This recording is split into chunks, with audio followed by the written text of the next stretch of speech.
I was birthed or born into diversity. My mother being from Jamaica in the West Indies and my father from Nigeria. The merging of two cultures from very humble backgrounds and having to individually put themselves through school. What was very important was their emphasis on hard work, education, your social skills, your underpinning values, and those things have kept me in good stead right up until today. My mother left war-torn Nigeria during the Civil War, and she left with 5 children then, and I was in the belly. And so they were repatriated as refugees in a Red Cross plane. So the Red Cross relief plane that came in and came out to the UK. Lived here for the first few years of my life. I didn't see my father till the war was over, and then we went back to Nigeria. My father came to take us back to Nigeria. Now, my formative years were spent in Nigeria in terms of my primary school and my secondary school. I came to the UK as a young black woman with a cohort of friends, so friends that were not dissimilar to me, friends that we had all been to school together. Some of them had from mixed heritage, and that's the thing about the UK. It gives us such a mixed cultural heritage, whether it is white and black, whether it is Afro-Caribbean, Anglo-Asian, is that there are all these rich mixes within the UK population.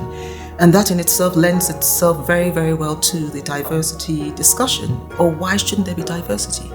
I've been fortunate enough to work for some of the largest digital transformation organizations, and my career path has sort of been in like 4 years in one organization and then moving out 4 years in another organization, and that is how my career or the advancement of my career has happened. I was getting to a point where I was hitting that glass ceiling.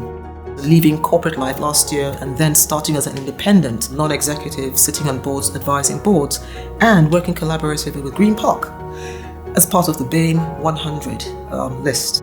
It was a really good introduction into others that were just like me, the talent pool, the wealth of information, the board-ready, seasoned professionals that have impacted their own organizations, as well as making an impact not just in industry, but in society as well. I mean, the UK is a cultural smorgasbord. It is a mosaic of cultures. Imagine if we had in our leadership team a representation of the cultural mix. Now take that down, and that ripples across the organization, so the career levels within the organization. And what you have is a much more productive workforce. Your workforce resembles your client base, and we know that people buy from people. So you're much likely, or there's a higher likelihood to achieve success. You can't have true diversity without inclusion. With the rise of the digital technology, there's very little hiding places left. In order for you to be able to perform within an organization, you have to feel included and you have to feel comfortable. And we talk about bringing your true self to the organization or your authentic self to the organization.